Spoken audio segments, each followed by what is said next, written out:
Познаваш кралицата на мънсите? Да, тя ми е сестра. И не е никак грозна. Извинявай. Кай, още си жив. Направих ужасна грешка! Довел си драконите при нас? Ще те убия!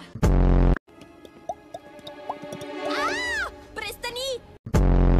Че е забавен, чаровен, сладък, много искрен и е душата на нинджа отбора ни. Не знам дали е съвсем точно. Здравей, стари друже! Твоят Кай се върна. Наистина? Не я слушайте. Просто ревнува.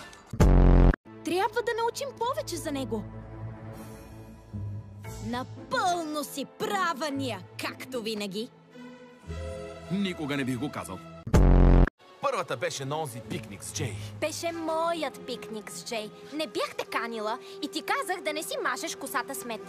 Джей ме предизвика коварно. Не исках да се оттегля и да съм смотан. И справи ли се? Да изглеждаш смотан? Ха-ха! Нима тичането из манастира с рояк, бръмбари по диретите прави готин?